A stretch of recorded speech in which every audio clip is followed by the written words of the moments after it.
Point number 11.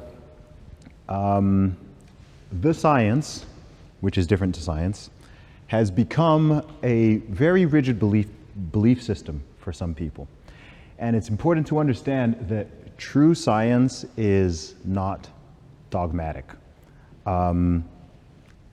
Dogma, does anyone know what that means? I want to make sure I'm using terms that people understand. Who can tell me what a dogma is? Anybody? Okay. A dogma is something that is asserted, but it's not tolerated if you question it. It doesn't have any explanation. It may not have any evidence. It's just an assertion that is made, and you can potentially even be punished for questioning it or challenging it. It's not open to attack. When people think of dogma, it's normally used in religious terms, although in modern day age, religion is nowhere near as dogmatic as it had potentially been in the past. But something about science itself is that science is the scientific message is, of course, based around questions and answers and challenges and evidence and data. In fact, it's not supposed to be a dogma. Now, a phrase I'm sure that you guys would have heard over the last couple of years, and which has been around the entire world, is follow the science. Now, follow the science and trust the science is, funnily enough, a very non-scientific phrase, because science isn't something that you're just supposed to trust or have faith in. It's something that's it's a methodology, it's a body of knowledge which is evolving and which is changing based on evidence, based on questions, based on challenges. If somebody is a scientist, you should be able to ask them questions. Good scientists are always actually trying to disprove their own claims, because you're trying to get closer and closer to the truth. If you're not allowed to ask questions or test things, then how can you know whether you're right or wrong? So I've included this one here because there's something funny that's happened with the term science, which is why I separate the science from science, because the science is something that's essentially become a belief system or an institution, which is not what it's supposed to be. There's no individual, or there's no group of people that have a monopoly on science, right? If you cannot question it, if you're not allowed to question it, it's not science, it's dogma. So that's really the point I wanted to make there. Next point here. Oftentimes people care more about looking like they're doing the right thing rather than actually doing the right thing.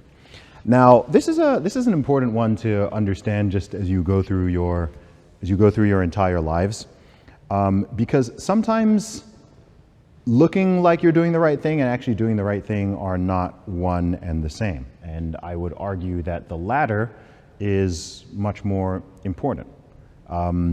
Doing what is right is more important than looking like you're doing the right thing when you're not actually doing the right thing. I don't know if perhaps you can think of examples of this in your own life.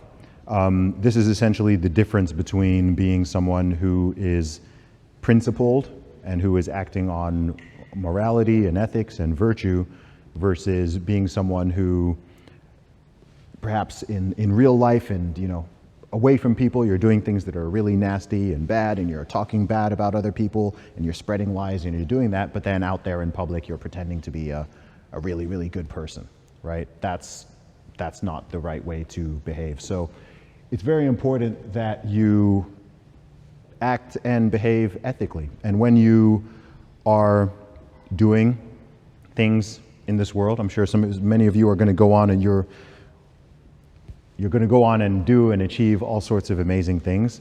And as you do that, especially when you are making decisions or if you're in a role of leadership, further to this point, it's important to understand to consider whether you are doing something that does good or just sounds good. This is something really important in the world of politics, for example, when people are making decisions for large numbers of people, because sometimes there can be something that sounds good on a superficial and an emotional level, but it doesn't actually do good. For example, if I were a governor or a premier and I said that I want to raise the minimum wage to $100 an hour, that might sound good, right? On a basic level, if someone doesn't understand how the economy works and how business works, if I say, okay, no, everyone's going to earn at least $100 an hour, then on a surface level, that might sound good. In fact, there could be people who do not understand economics who then go and vote for me on this. But the truth is that that type of policy would destroy an economy.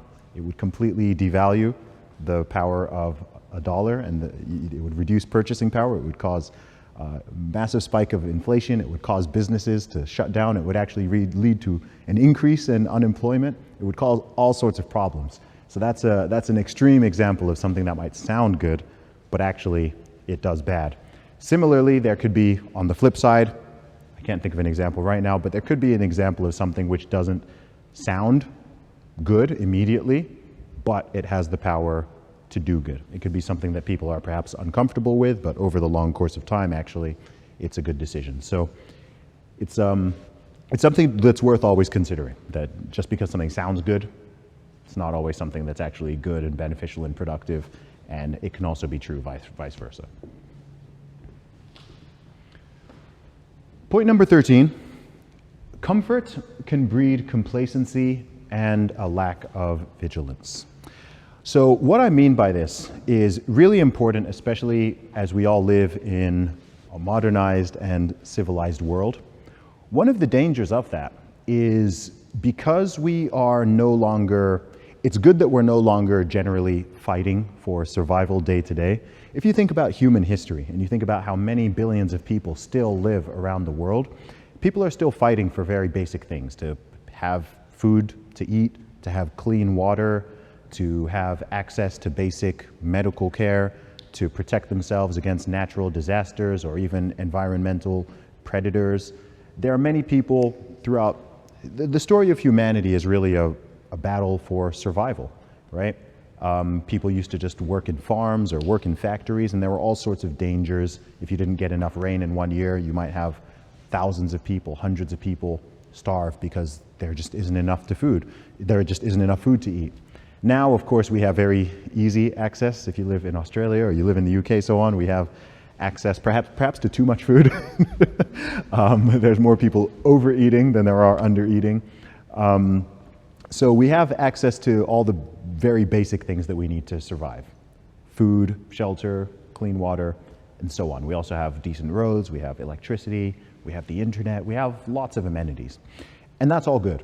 But one danger that can come with that is it can make people overly complacent, and it can make people both physically and emotionally weaker and more susceptible to various forms of authoritarianism and tyranny, and even potential health problems, both in terms of the physical and the mental. I believe that as human beings, we need to have we certainly need to have responsibility. We need to have some type of burden and some type of challenge to keep ourselves sharp. To keep yourself physically healthy, you have to exercise. To keep your mind sharp, you have to use your brain, you have to think, you have to read, you have to talk to people, and that's how we keep ourselves sharp. So it's important that as we live in an increasingly materially comfortable world, we don't allow ourselves to fall into this type of malaise and laziness where we're no longer where we become weak both as individuals and as a society because things have just gotten so comfortable. So that's an important thing to consider.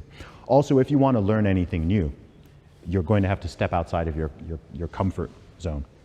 When I say comfort zone, that is the area within which we each as individuals feel comfortable, where we're doing things that we know how to do, we know the answers to, it's familiar, we've done it before, and anytime you go out and you do something brand new, you'll find that there's a level of discomfort that you feel because you haven't done it before. If you're going to learn a new instrument, or you're going to learn to speak a new language, or you're going to learn a new subject or go on an adventure that you've never done, even if you've if you haven't traveled to a country or to a city before and you go and you travel there, you're going to feel some level of discomfort. But over the course of time, you'll become comfortable with it. And each time you do that, you expand your comfort zone. So you have to be able to deal with some degree of discomfort to keep on learning. And the last point I want to make today is that it's easier to fool a person than to convince them that they have been fooled. And this is a quote that's often attributed to Mark Twain. I don't think it's known whether or not he actually said it. It might be one of those internet rumors, which we can't verify anymore. But this really is because of the power of the human ego. And this is something that we talked about a little bit before, about people rather being wrong and continuing to be wrong rather than updating because they're trying to protect their own ego. They're trying to protect the perception that they have of themselves and also that other people may have of them. But once again, as I said on that point, it's important to update and orient yourself when you receive new information. Again, don't be so rigid in your thinking and don't be so arrogant and lacking in humility that you think that you know everything and that you no longer need to take on new information or learn from other people or converse from other people, because that's a good way to stay stupid. And we can all be a little bit stupid sometimes, but we can all become wise if we take these points and others on board and we work at it. And this is not something that happens immediately. This is a lifelong journey. But I hope that with some of the things I've discussed today and with other things you'll go on to learn, that you can all just become better thinkers. I think the world is very much in need of more critical thinkers. You talked about what the future will be, and I think that the more people we have in a generation who are able to think independently and critically and be empathetic towards other people and know how to communicate and converse with other people, I think the more people we have like that in a generation, then the more optimistic I am for humanity as a whole. So thank you all very much for listening. My name is Zuby. You guys have asked amazing questions. I'm going to open it one more time for any questions or comments that you guys have, but thank you very much for your attention. What would you say is a point of complacency that has gone too far, and how close are we to that level of complacency? That's a great question. I think we went past it in many, many areas regarding human rights and civil liberty and individual freedom over the past several years. I think that many, many lines were crossed that should not have been.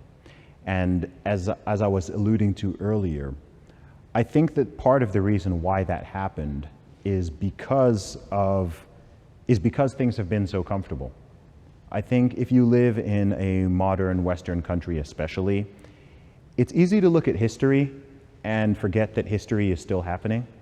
So you can look at the past and think, oh, that would never happen again, or that would never happen here. That's the kind of thing that only happens in other countries. That only happens in parts of the Middle East or Africa or South America, so on. It can seem very, very distant and far removed. If you look back at the 20th century and you think of big examples, the First World War or the Second World War, it seems like something that is not possible to happen again. You look at it and it's like, no, that was so crazy, and all these millions of people being killed and these weird ideas and ideologies. That was only 80 years ago. It's not that long ago. So I think if we want to make sure that these type of things don't happen again, then it's really important to understand not just what happened, but why it happened on a psychological level. I think one problem with how we learn history is that we learn about what and when, but we don't really think deeply about how. What was happening in society? How were people thinking? How did so many people fall into certain ways of thinking and even action and behavior? Why didn't people speak up in certain times? And you can understand that when people are afraid, oftentimes they have something to say, but they don't want to say it because they're afraid. They're afraid of the social judgment. They're afraid of reprisal, and so on.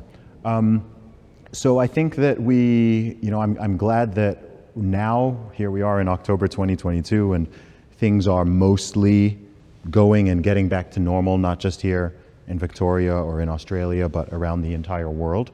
And we're falling out of this, what I would call a collective psychosis that many people have been through. So that's positive, but I think it's just important to recognize that everything, both good and bad, that's happened historically can happen again in some way, shape. We have access to history. So we can look back at history and we can know not to repeat certain mistakes. So that would be my best answer for that.